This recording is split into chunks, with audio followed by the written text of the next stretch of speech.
Finalmente um vilão no púlpito, né? Boa noite a todos. Eu quero inicialmente agradecer o convite formulado pelo professor Bernardo e estender os meus agradecimentos a toda a comunidade acadêmica, aqui representada pelo professor Benedito, pelo ex-ministro Cabreira, abraçar afetuosamente a cada um de vocês. Em nome do INSS, agradecer pela oportunidade de compartilhar de uma noite de tantos ensinamentos como essa que nós presenciamos. Bem, vocês vão perceber que não se fazem mais vilões como antigamente. O INSS, na verdade, está alinhado com muitos dos pensamentos que foram expostos aqui pelos que me antecederam. Eu fui convidado pelo professor Bernardo para expor o ponto de vista da operação, o ponto de vista do Instituto Nacional do Seguro Social, que tem enormes desafios à sua frente e que tem buscado, dentro das suas possibilidades, com muitas limitações materiais, fazer frente àquilo que se impõe.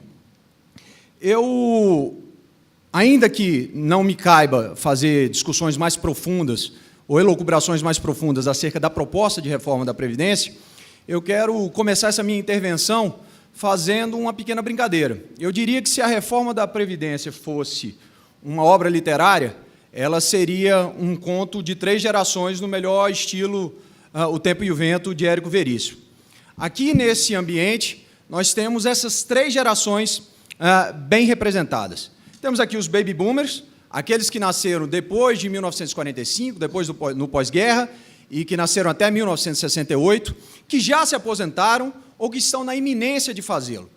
Temos representantes aqui, neste auditório, da geração X, a geração a qual eu pertenço, que nasceu entre 1968 e o início dos anos 80. Essa minha geração deveria estar acostumada com a mudança. É uma geração que nasceu sob o signo das transformações e deveria, portanto, estar acostumada com mudanças muito repentinas. Não sei se, para o caso da reforma da Previdência, isso é uma verdade absoluta. E temos, por fim, a geração Y, aquela que nasce após 1980 e sobre a qual recairão a maior parte das transformações que advirão dessa e de outras reformas que nós, muito provavelmente, teremos que fazer no futuro. É claro que esta obra literária teria sequências. Os millennials têm seus interesses e as gerações que vierem a partir de agora também terão as suas próprias preocupações. Mas o fato é que, para cada uma dessas gerações que eu citei, a reforma da Previdência que surgirá nos próximos meses terá um impacto diferente. Para os baby boomers, provavelmente, impacto quase nenhum. Aqueles que já se aposentaram têm a condição do direito adquirido. Aqueles que estão na iminência de fazê-lo passarão pela regra de transição, mas se estão muito próximos de obter as condições de elegibilidade, sofrerão muito pouco com as diferenças que venham a surgir. Para a geração X, para aqueles que têm menos de 50 anos de idade, aí sim há que se preparar para transformações muito profundas, mas eu repito, eu suponho que essa geração da qual eu participo esteja acostumada a esse ritmo. Para essa geração, as mudanças são algo muito constante. Muito constante. E para a geração Y, nem se fala. Essa é uma geração que já nasce com essa perspectiva, de que esta é a era das incertezas e que nada vai perdurar por muito tempo, tudo é muito efêmero, tudo é muito fugaz.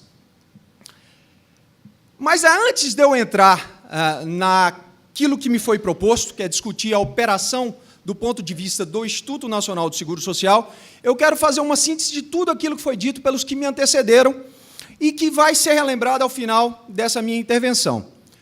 Todas as escolhas que foram feitas no passado, todas as escolhas que forem feitas neste instante e todas as escolhas que vierem a ser feitas no futuro recairão na sociedade. Se vivemos numa democracia, ainda que numa democracia imperfeita, todas as escolhas são coletivas. Quando, em 1988, com o advento da nova Constituição, achou-se por bem, por exemplo, institucionalizar a aposentadoria rural, havia um contexto que justificava essa decisão.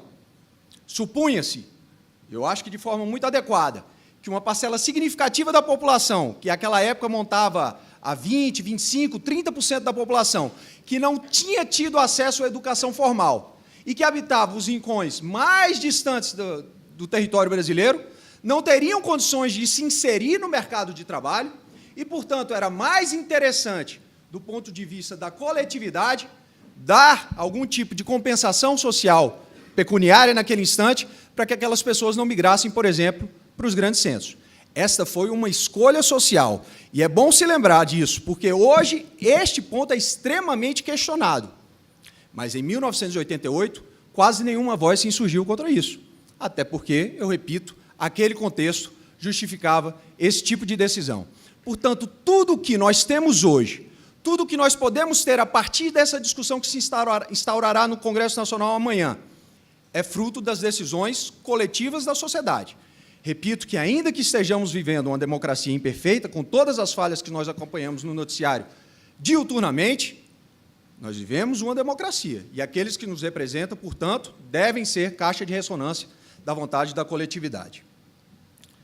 Feita essa introdução, eu quero começar a minha intervenção propriamente dita, relatando uma viagem que fiz há cerca de 3 semanas para o Congresso Internacional da ISS.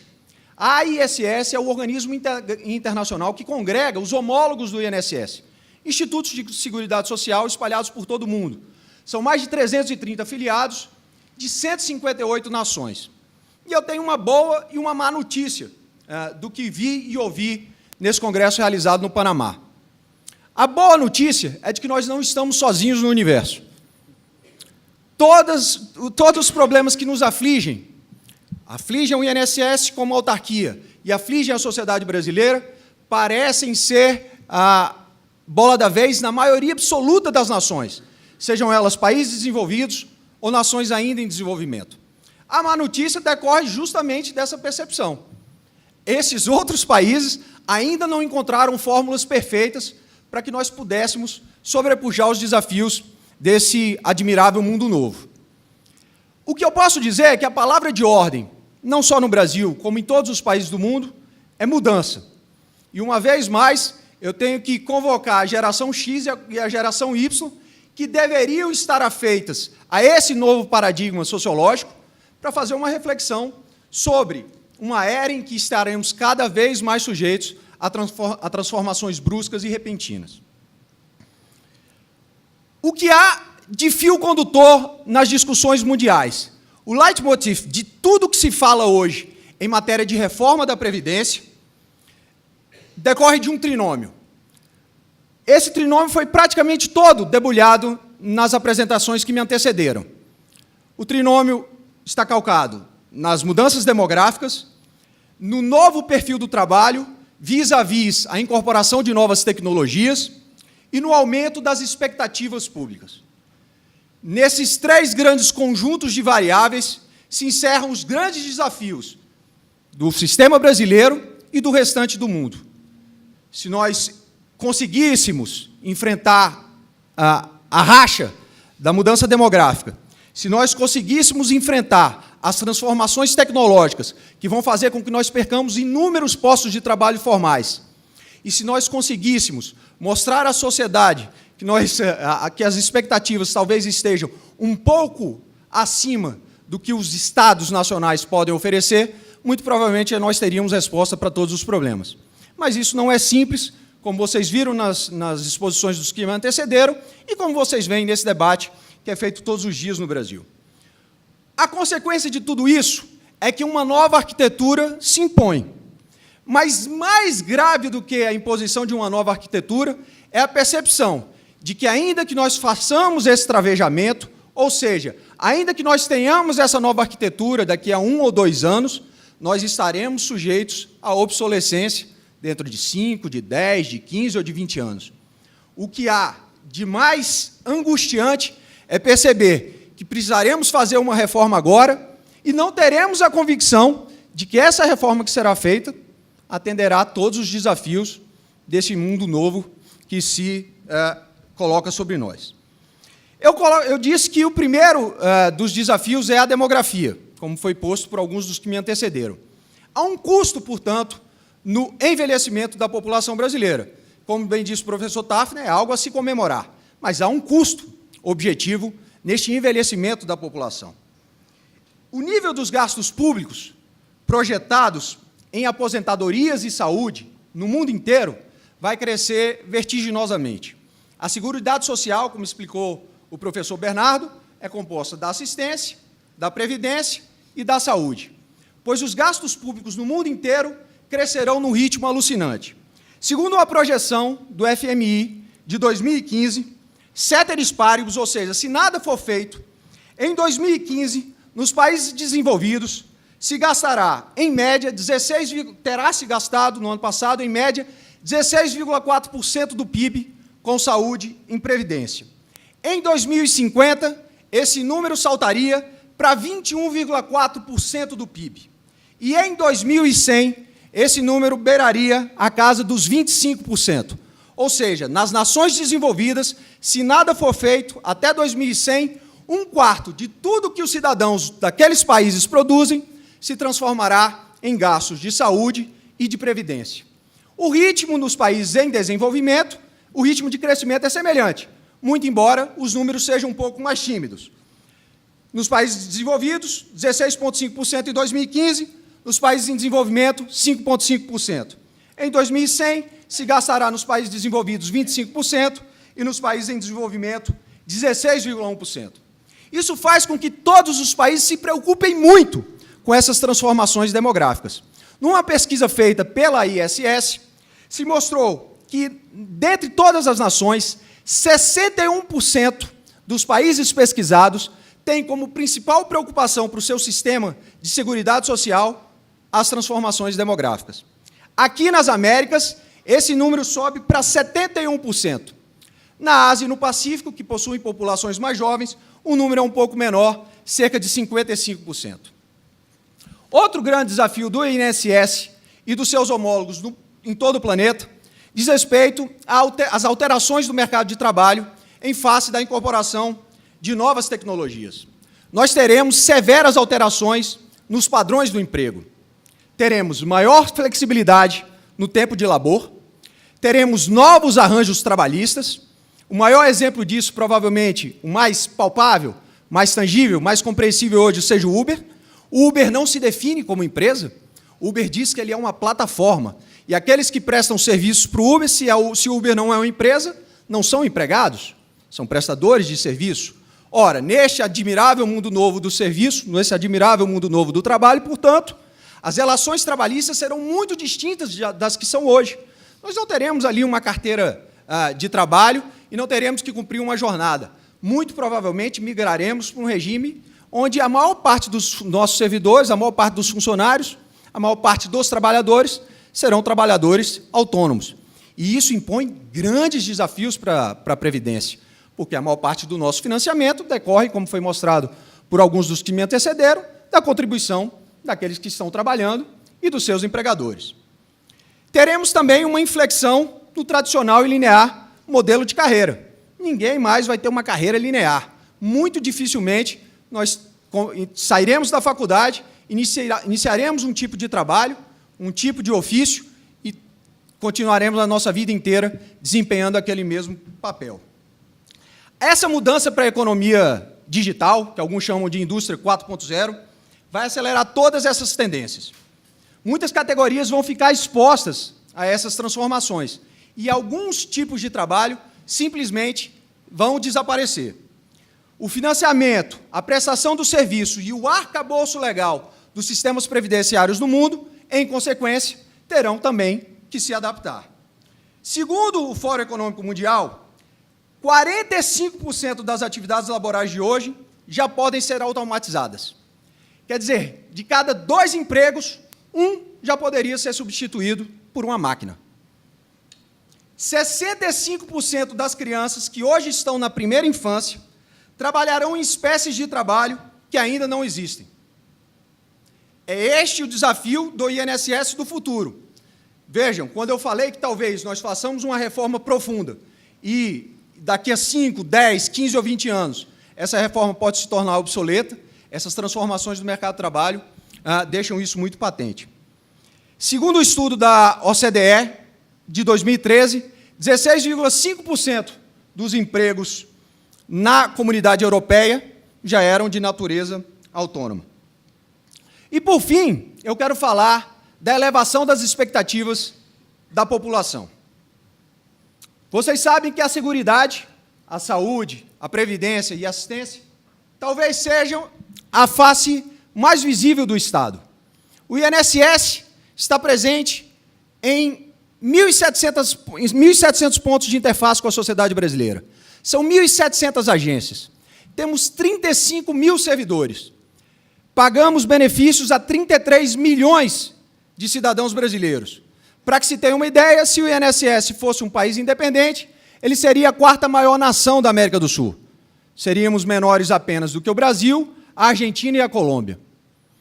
Pagamos, no ano passado, 425 bilhões de reais em benefícios, o que corresponde a algo entre 8% e 9% de tudo que vocês, de tudo que nós, cidadãos brasileiros, produzimos. É claro que, para um gigante como esse, as expectativas são muito grandes. E para o Estado como um todo, as expectativas são cada vez maiores. Isso em função de vários fatores. Em primeiro lugar, do advento das redes sociais e das novas mídias. As pessoas passaram a trocar informações com muito mais fluência e frequência.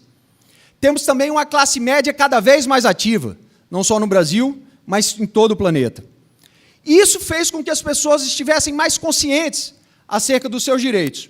E, portanto, nós tivéssemos uma maior vigilância social. A consequência de tudo isso é que a gestão, não só do INSS, mas de todos os seus homólogos no planeta, é que nós devemos focar cada vez mais nos nossos beneficiários e nos outros stakeholders. Temos que aprimorar os nossos fluxos e os nossos processos internos. E precisamos incrementar a qualidade. Obviamente, tudo isso é mais fácil de ser dito do que de ser colocado em prática. Mas nós temos alguns meios para fazê-lo. O primeiro deles, talvez o mais importante, é o de conhecer os nossos interlocutores, conhecer os nossos stakeholders, saber quem são os nossos beneficiários de hoje e de amanhã, os nossos baby boomers, os nossos egressos da geração X, da geração Y, dos milênios, de todos aqueles que vão usufruir em algum momento de um benefício pago pelo INSS, aqui no Brasil ou de um homólogo no restante do mundo. Consubstanciar-se com esse stakeholder. Acho que cada vez mais o Estado, no nosso caso o INSS, e os cidadãos brasileiros precisarão atuar conjuntamente. A repartição, que sempre ficou muito clara no processo democrático brasileiro, precisa ser ainda mais agudizada a partir de agora. Não terão respostas os cidadãos brasileiros que esperarem única e exclusivamente a partir do Estado as benesses que sempre lhe foram prometidas. Como bem disse o professor Diego, no mundo inteiro, o Estado do bem-estar social fez muitas promessas à sociedade do século XXI, promessas que simplesmente não poderão ser atendidas em função das severas restrições de toda a natureza que nós estamos atravessando e que eu acabei de elencar. Precisaremos inovar. No caso do INSS, será necessário uma completa reengenharia. Nós precisaremos ser cada vez mais eletrônicos, nós precisaremos ser cada vez remotos e nós precisaremos estar disponíveis online 24 horas por dia, 7 dias por semana, nos 12 meses do ano. Isso significa que aquela interface tão visível, tão tangível, das nossas 1.700 agências, dos nossos 36 mil servidores, serão paulatinamente substituídas por soluções tecnológicas, que permitirão que o cidadão brasileiro faça as suas requisições, os seus questionamentos, faça jus aos seus benefícios de maneira remota, mais célere, mas também mais econômica. E aí, já que foram feitas várias provocações ao longo da noite, eu tenho o direito de fazer uma também. Será que nós, que acreditamos nessas promessas do bem-estar social, do welfare state, que foram feitas ao longo das décadas de 80 e de 90, e que começaram a se desmanchar no ar, tudo que é sólido se desmancha no ar, já que citaram Marx, também posso citar, embora não seja um dos meus autores favoritos. Tudo que é sólido se desmancha no ar. Será que todas as promessas do welfare state se transformaram no mito de um governo grátis? Para usar aqui o título de um livro seminal do professor Paulo Rabelo de Castro, que hoje é o dirigente máximo do nosso IBGE. Será que nós estamos vivendo o mito do governo grátis? Nós acreditamos que, efetivamente, esse dinheiro vem de algum recôndito escondido, nós não compreendemos que o sistema de seguridade social é, na verdade, um grande feixe, onde entra dinheiro da sociedade e retorna dinheiro para a própria sociedade. Como eu falei no início da minha intervenção, todas as escolhas que foram feitas no passado, que serão feitas nesse instante de discussão da reforma no âmbito do Congresso Nacional, e que voltarão a ser feitas num futuro não muito distante, podem estar certos disso. Todas elas decorrem das escolhas que nós, como coletividade, fizermos e continuaremos a fazer no futuro. Temos a opção de continuar acreditando no mito do governo grátis, no Estado provedor de tudo que a sociedade do Brasil e do mundo precisa? Ou teremos que ter a consciência da repartição? Cada vez mais será necessário que os cidadãos, que a sociedade civil organizada, percebam que devem, nesse grande feixe, contribuir menos para poder gozar mais daquilo que elas mesmas produzem? Este é o mito do governo grátis. Nós podemos e devemos questioná-lo, porque se não o fizermos, muito provavelmente entraremos no caos que foi previsto pelo FMI para 2100, onde 1/4 de tudo que produzimos no planeta inteiro será direcionado para a manutenção do sistema de seguridade social, para a saúde, para a assistência e para a previdência social. É por isso, meus amigos, que é tão importante que nós tenhamos realizado um evento como esse. Melhor do que praguejar contra a escuridão é acender uma vela. Eu encerro a minha participação uma vez mais agradecendo pela paciência de cada um de vocês, citando talvez aquele que seja hoje o maior escritor de língua portuguesa, o moçambicano Mia Couto. Ele diz que aquele que vive em um labirinto tem fome de caminhos. O INSS vive num labirinto, tem fome de caminhos, como certamente a sociedade brasileira e todos os que debruçam sobre a matéria previdenciária o têm nesse instante. Se nós tivermos fóruns como esse, em que discussões tão qualificadas surgem, muito certamente nós encontraremos a saída do labirinto. Muito obrigado pela paciência de vocês. O INSS está antenado com tudo que foi posto e disposto nessa noite, e não tenho a menor dúvida que nós estaremos prontos para efetuar as mudanças que sejam determinadas pelo Congresso Nacional, que, em síntese, são vocês mesmos. Repito uma vez mais, se há algo que eu quero que todos saiam como lembrança, tenham como lembrança da participação do INSS nessa noite, é que as escolhas não são de um ente maquiavélico chamado governo. As escolhas são da sociedade e serão definidas pelo Congresso Nacional, que foi escolhido por cada um de nós. Muito obrigado, boa noite.